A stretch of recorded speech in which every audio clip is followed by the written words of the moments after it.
9 बार हमला हुआ है, एक बार भी हम नहीं भागे, मैदान में डट करके खड़े हो गए। इनको क्या लगता था पत्थर फेंक करके, शीशा फोड़ करके, हमारे ड्राइवर का हाथ तोड़ करके हमारा यात्रा रोक देंगे? देख लो, आंख में काजल लगा करके यात्रा पूरी की है। ये गणतंत्र हम इसलिए बचाना चाहते हैं कि एक जूता सिलने वाले का बच्चा भी अपने टैलेंट के बदौलत बीसीसीआई का सेक्रेटरी बन सके और उसको इस बात का अफसोस नहीं हो, उसको इस बात का अभिमान हो कि हमारा बाप तरीपार नहीं था, हमारा बाप दंगाई नहीं था।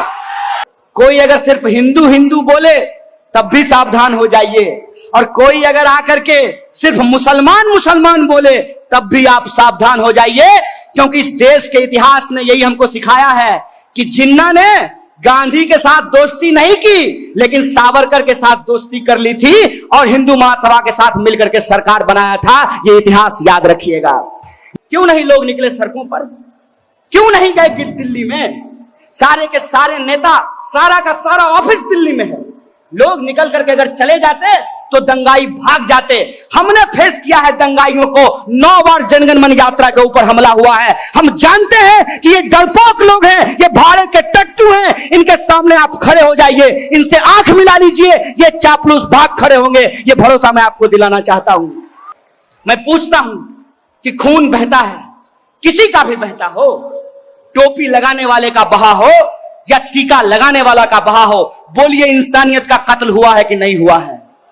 और अगर इंसानियत का कत्ल हुआ है और आपके भीतर अगर इंसान जिंदा है तो क्या आपको तकलीफ नहीं होगी? आपको बुरा नहीं लगेगा? हमको क्या बनाया जा रहा है? अगर गांव में कोई मर जाता था, चाहे वो किसी जाति या धर्म का हो, पूरे गांव में खाना नहीं बनता था। बोलिए ऐसा होता था कि नहीं होता था? बताइए।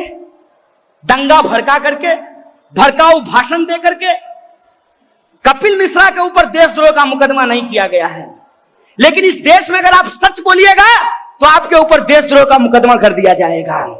कि आज किस तरह की राजनीतिक परिस्थिति देश के भीतर पैदा की गई है कि अगर आप सरकार की बात से सहमत हैं तो सही, अगर आप सरकार की बात से सहमत नहीं है तो आपको देशद्रोही कहा जाएगा। सरकार ने तमाम अपनी चीजों को गुमराह करने के लिए, जो उनकी असफलता है उसको गुमराह करने के लिए रोज हमारे बीच में एक नया एजेंडा फेंकती है। अभी एजेंडा क्या आया है कि सीएए के समर्थन में और सीएए के विरोध में रैलियां हो रही है। एक बात आप मुझे बताइए कि कोई कानून जब पास हो गया है तो उस कानून के समर्थन में रैली निकालने की क्या जरूरत है? वो कानून ऑलरेडी पास हो चुका है। जिसको उस कानून से दिक्कत है वो लोग उस कानून का विरोध करेंगे। असल मसला क्या है? मसला यह है कि दिन रात जो हमारे टेलीविजन पर और हमारे व्हाट्सएप ग्रुप में नफरत फैलाई जा रही है, उस नफरत को इस देश के गली मोहल्लों में ये उतारना चाहते हैं। ये चाहते हैं कि हिंदुओं और मुसलमानों को आपस में लड़ाया जाए और गांधी के इस देश में, अंबेडकर के इस देश में, भगत सिंह के इस देश में इंसानों को आपस में लड़ा करके रोजी रोटी, कपड़ा, मकान, शिक्षा, स्वास्थ्य, सड़क, बिजली और आत्मसम्मान के सवाल को गुमराह किया जाए। इसीलिए आज हमारे सामने ये कठिन चुनौती है कि कैसे ये जो साजिश है उस साजिश का हम पर्दाफाश करेंगे। आप तमाम लोगों से मैं एक सवाल पूछना चाहता हूं। भाजपा के मित्र कहते हैं कि जो सीएए का विरोध कर रहे हैं वो इस देश में हिंदुओं को नागरिकता देने के खिलाफ हैं। तो मैं आपसे एक सवाल पूछना चाहता हूं, क्या आप सब लोग, बिहार के लोग, जो ये बुद्ध की धरती है, महावीर की धरती है, इस धरती पर रहने वाले लोग किसी भी धर्म को, ये गुरु गोविंद सिंह की भी धरती है, ये मौलाना मजरुल हक की भी धरती है, ये पीर अली की भी धरती है, इस धरती पर क्या आप किसी भी इंसान को, किसी भी धर्म के इंसान को नागरिकता देने के खिलाफ है क्या? हाथ उठा करके जोर से बोलिए। तो ये झूठ क्यों बोला जा रहा है? हम किसी को नागरिकता देने के खिलाफ नहीं है। बल्कि नागरिकता देने के नाम पर एनआरसी और एनपीआर की साजिश के द्वारा इस देश के लोगों को जो नागरिकता छीनने की तैयारी की जा रही है उसकी मुखालफत कर रहे हैं, उसका विरोध कर रहे हैं। और हमारी विरोध को, हमारी लड़ाई को कमजोर करने के लिए ये जो अपने आप को दादा समझते हैं ना दिल्ली में बैठ करके, ये शाहीन बाग की दादियों से डर गए हैं और उसको बदनाम करने के लिए दिन रात नफरत लोगों के बीच में फैलाया जा रहा है। यह नफरत लगातार लोगों के बीच में ले जाया जा रहा है ताकि इस देश के लोगों के जो बुनियादी सवाल हैं उसको गुमराह कर दिया जाए। अभी आपको पता चला कि देश में 45 साल में सबसे ज्यादा बेरोजगारी है और पिछले 5 साल में 3 करोड़ 16 लाख लोगों की नौकरियां चली गई है। और नौकरियां नहीं मिलने के दबाव में यह आंकड़ा आ चुका है कि हर घंटे एक नौजवान आत्महत्या कर रहा है। मैं अपने नौजवान दोस्तों से अपील करना चाहता हूं कि दोस्त, अपने भाग्य को कोस करके हम आत्महत्या नहीं करेंगे, बल्कि हमारा कैरियर छीन करके अपने बेटे का कैरियर बनाने वाले इस तरीपार से सवाल का जवाब मांगेंगे। इसके खिलाफ ये लड़ाई लड़ेंगे। आप सोचिए कि कितनी चालाकी से इस देश में गांधी जिंदाबाद कहने वाले लोगों को आज देशद्रोही कहा जा रहा है और गोडसे जिंदाबाद कहने वाले लोगों को पार्लियामेंट में बिठा दिया गया है। खुलेआम लोगों को भड़काने वालों के ऊपर एफआईआर नहीं किया जाता है और जब एफआईआर करने का निर्देश माननीय उच्च न्यायालय देती है तो उस जज का ट्रांसफर कर दिया जाता है। आप देखिए कि खुलेआम इस देश के भीतर क्या किया जा रहा है। खुलेआम इस देश के भीतर धीरे धीरे लोगों के जो संवैधानिक अधिकार हैं उनके संवैधानिक अधिकारों को छीनकर इंसानों को गुलाम बनाने की साजिश रची जा रही है। आप देखिए कि आज इस देश में एक ही वर्ग के लोग हैं जो सीए, एनआरसी और एनपीआर का विरोध कर रहे हैं और जो वर्दी पहन करके इस देश की सेवा कर रहे हैं वो एक ही क्लास के लोग हैं, एक ही वर्ग के लोग हैं। उनको कैसे आपस में लड़ाया जा रहा है। मैं एक सवाल पूछना चाहता हूं कि गृह मंत्री साहब को पेंशन मिलेगा लेकिन वर्दी पहन करके नौकरी करने वाले इन सिपाहियों को पेंशन नहीं मिलेगा। इसको बेईमानी नहीं कहेंगे तो क्या कहेंगे। मैं ये सवाल पूछना चाहता हूं कि हमारे बच्चों के हाथ में आप पत्थर थमा देना चाहते हैं, हमारे नौजवानों के हाथ में आप रॉड थमा देना चाहते हैं और अपने बेटा को बीसीसीआई का सेक्रेटरी बना देना चाहते हैं। हम आपकी साजिश के खिलाफ गांव गांव जाएंगे, एक एक इंसान के बीच में जाएंगे। और आपको क्या लगता है आप हमको अपनी नफरत से डरा देंगे? आप भुलावे में हैं। हम गांधी को मानने वाले लोग हैं और गांधी जी के प्रपौत्र आज हमारे मंच पे बैठे हुए हैं। ये इस बात की शिनाख्त है, देख लीजिए।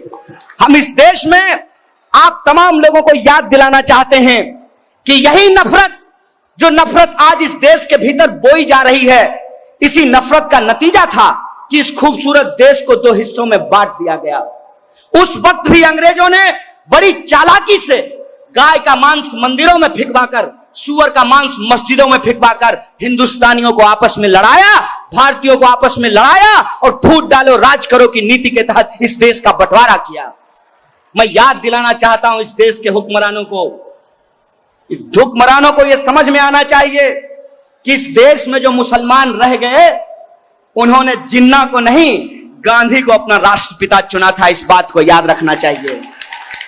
इस बात को याद रखना चाहिए कि जब पार्टीशन होने की बात आई, देश में दंगे शुरू हुए, तो एक तरफ पश्चिमी भारत में माउंट बेटन की पूरी फौज खड़ी थी लेकिन वो दंगा नहीं रोक पाए। अकेला महात्मा गांधी, वो बापू, वो अर्धनग्न फकीर ईस्ट भारत का दंगा भूख हड़ताल से रोक दिया था। इस देश ने हमेशा गांधी को अपनाया है।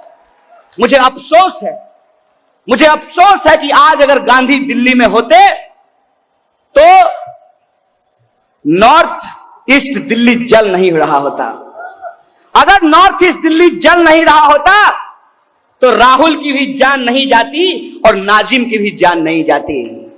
कोई मां अपना बच्चा नहीं खोता, कोई पत्नी अपना शौहर नहीं खोता और किसी बच्चे के सर से उसके बाप का साया नहीं छिन जाता। मैं बार बार कहता हूं कि इस देश की सरकार ने गोडसे को चुन लिया है। इस देश की जनता को तय करना है कि उसको गोडसे के साथ जाना है कि गांधी के साथ जाना है। बोलिए, किसके साथ जाने के लिए तैयार हैं? अगर गांधी के साथ जाने के लिए तैयार हैं तो नेता की तरह मैं लफाजी नहीं कर रहा हूं। मुझे लफाजी करके, चाटुकारिता करके और वोट की गिनती करके प्रधानमंत्री नहीं बनना है। इस बात को याद रखिएगा। कुछ लड़ाइयां इसलिए लड़ी जाती हैं कि उससे चुनाव नहीं जीते जाते हैं, उससे इतिहास बनाया जाता है। और आप तमाम लोग जो आज पटना के गांधी मैदान में हैं, आप इस देश में एक इतिहास रच रहे हैं। इस बात को याद रखिएगा। इस देश को जब जरूरत है कि हम गांधी के रास्ते पे चलें, और वही रास्ता, वही पथ हम लोगों को एक मुक्ति का रास्ता दिखाएगा। आज के डेट में, आज की तारीख में हमको अंबेडकर की समानता की जरूरत है, गांधी की महानता की जरूरत है, और भगत सिंह की बहादुरी की जरूरत है, निडरता की जरूरत है। इस बात को हमको याद रखना चाहिए। अगर भगत सिंह की निडरता, डॉक्टर बाबा साहब भीमराव अंबेडकर की समानता और गांधी की महानता अगर हमारे साथ है, तो ये गोडसेवादी ताकतें, ये नफरतवादी ताकतें इस देश को बांट नहीं सकती है, इस देश को तोड़ नहीं सकती है। इस बात का भरोसा मैं आपको दिलाना चाहता हूं। गांधी ने धर्म के आधार पर देश की बांटने की साजिश को बखूबी समझा था। इसीलिए गांधी ने कहा था, रघुपति राघव राजा राम, पतित पावन सीताराम, ईश्वर अल्लाह तेरो नाम, सबको सन्मति दे भगवान।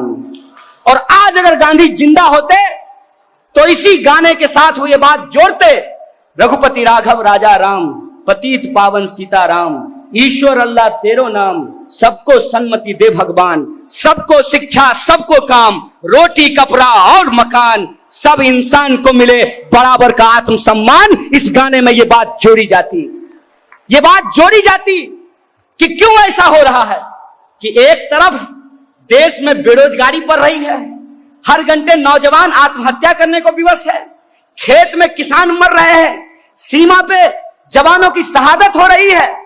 और अजीब बात देखिए, मेरे पिताजी किसान थे, मेरे भाई लोग फौज की नौकरी करते हैं, हमारे परिवार से एक भाई की शहादत भी हुई है।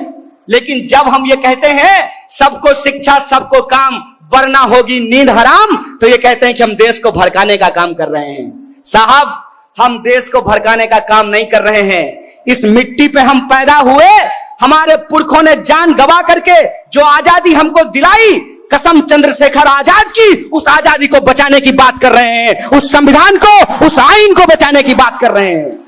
और ये बात हम करेंगे, ये बात हम करेंगे। आपको जितनी ताकत लगानी है लगा लीजिए, आपको जितना पैसा खर्च करना है खर्च कर लीजिए। हम इसमें तो कुछ लोग आकर के कहते हैं, क्या हो जाएगा तुम्हारे बोलने से? सुन लो दोस्त, एक बार एक जंगल में आग लगी थी और एक कोयल अपने चोंच में पानी भर करके आग बुझाने की कोशिश कर रही थी। बड़े बड़े जानवर बैठ करके हंस रहे थे। आज भी कुछ लोग अपने पार्टी दफ्तरों में बैठ करके वीडियो देख रहे होंगे। याद रखिएगा, ये आग बुझेगी और आपका नाम आग लगाने वालों में और हमारा नाम आग बुझाने वालों में लिखा जाएगा। इस बात को याद रखिएगा, याद रखिएगा। जब देश को जरूरत थी, क्यों नहीं लोग निकले सड़कों पर? क्यों नहीं गए दिल्ली में? सारे के सारे नेता, सारा का सारा ऑफिस दिल्ली में है। लोग निकल करके अगर चले जाते तो दंगाई भाग जाते। हमने फेस किया है दंगाइयों को। 9 बार जनगण मन यात्रा के ऊपर हमला हुआ है। हम जानते हैं कि ये डरपोक लोग हैं, ये भारत के टट्टू हैं। इनके सामने आप खड़े हो जाइए, इनसे आंख मिला लीजिए, ये चापलूस भाग खड़े होंगे। ये भरोसा मैं आपको दिलाना चाहता हूं। 9 बार हमला हुआ है, एक बार भी हम नहीं भागे, मैदान में डट करके खड़े हो गए। इनको क्या लगता था पत्थर फेंक करके, शीशा फोड़ करके, हमारे ड्राइवर का हाथ तोड़ करके हमारा यात्रा रोक देंगे? देख लो, आंख में काजल लगा करके यात्रा पूरी की है।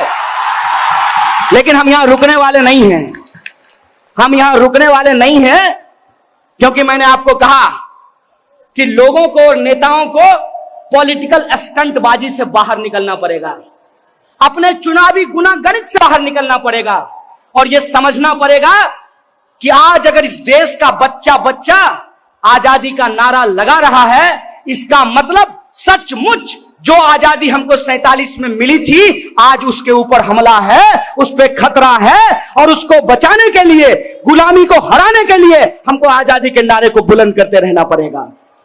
और जब नारा लगाते हैं तो मंत्री जी कहते हैं किस चीज से आजादी चाहिए? अरे आपकी बेईमानी से आजादी चाहिए साहब, आप ही की बेईमानी से आजादी चाहिए। हम आपसे पूछना चाहते हैं, आपकी बेटी तो ऑक्सफोर्ड में पढ़ती है, आपका बच्चा तो कैम्ब्रिज में पढ़ता है, आपका बच्चा तो अमेरिका में पढ़ता है, और हमारे घर के बच्चे जो मगध यूनिवर्सिटी में पढ़ते हैं, वीर कुंवर सिंह यूनिवर्सिटी में पढ़ते हैं, उनको 3 साल का बीए 5 साल में कराते हैं। लाज नहीं लगता है? वो है लाज? मिलाइए जनता से आंख, दीजिए जवाब। एक नौकरी करने वाला इंसान पूरी जिंदगी मेहनत करता है, तब जाकर के पक्का मकान बना पाता है। बेटा बेटी को पढ़ा करके बेटी का शादी करता है तो उसका सारा पीएफ का पैसा खत्म हो जाता है। बशीर बद्र साहब ने कहा है, लोगों की उम्र बीत जाती है एक मकान बनाने में, तुम्हें शर्म नहीं आती बस्तियां जलाने में? और तुम बस्तियां जला रहे हो, इंसानों को आपस में बांट रहे हो, कैलकुलेट कर रहे हो कि प्रो सीएए और एंटी सीएए का पोलराइजेशन क्या होगा। ये प्रो सीएए और एंटी सीएए का पोलराइजेशन नहीं है। एक तरफ गांधी, अंबेडकर और भगत सिंह को मानने वाले लोग हैं, और दूसरी तरफ ट्रंप का तलवार चाटने वाले गुलाम हैं। इनकी गुलामी हम बर्दाश्त नहीं करेंगे। ये देश हमारा है, और इस देश के संविधान की प्रस्तावना में कहा है कि भारत एक संपूर्ण प्रभुत्व संपन्न राज्य है।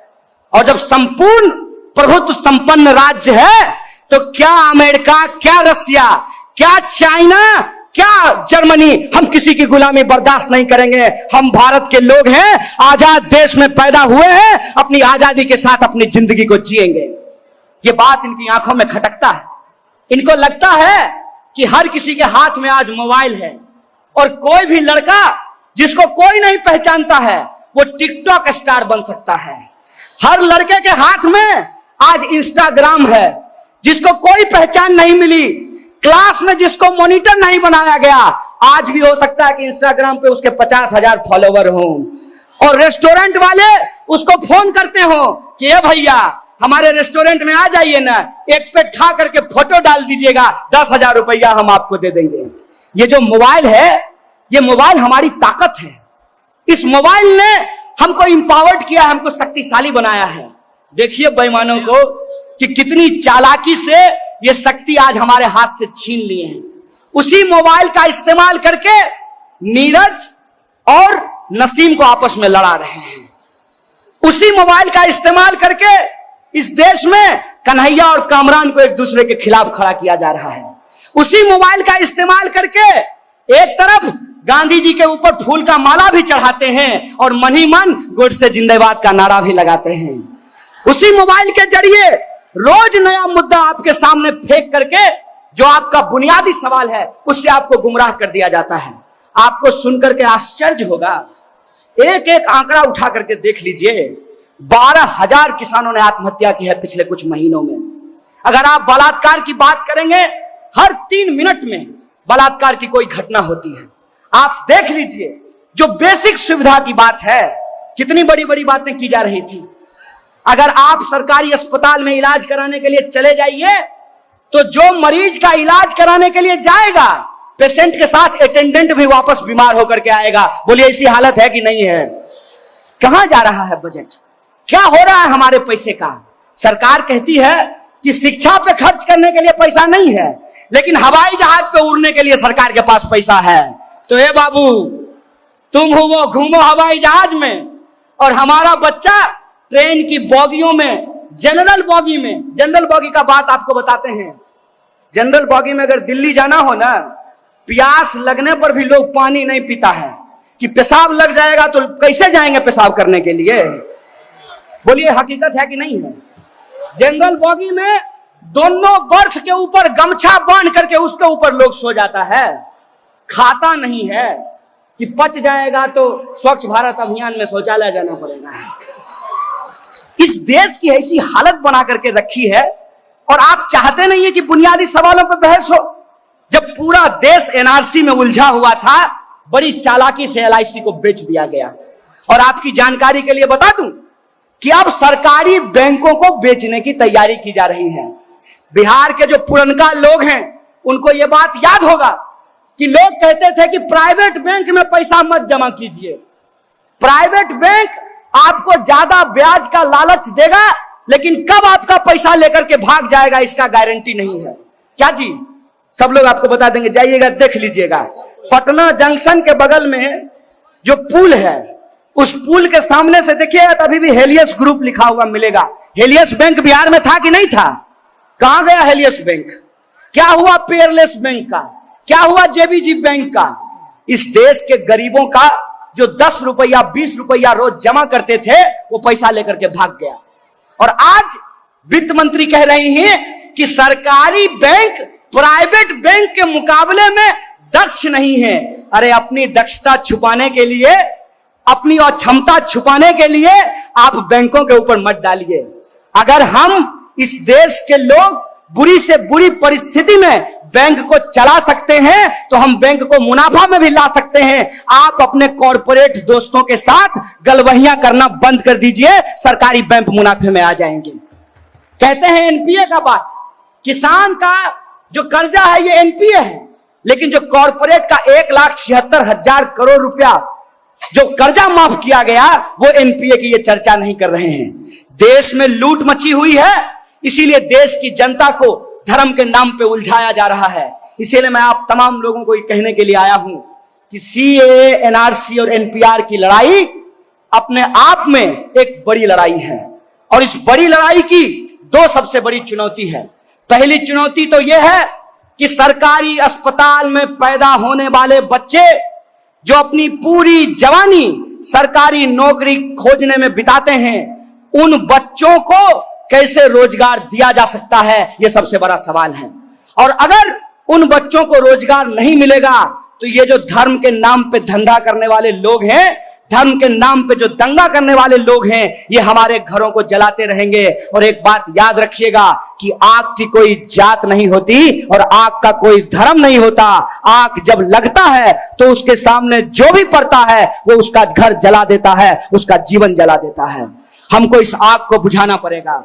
और अगर हम आग बुझाना चाहते हैं तो कीचड़ से कीचड़ को नहीं धोया जा सकता है, कीचड़ से कीचड़ को नहीं धोया जा सकता है, नफरत से नफरत को नहीं हराया जा सकता है।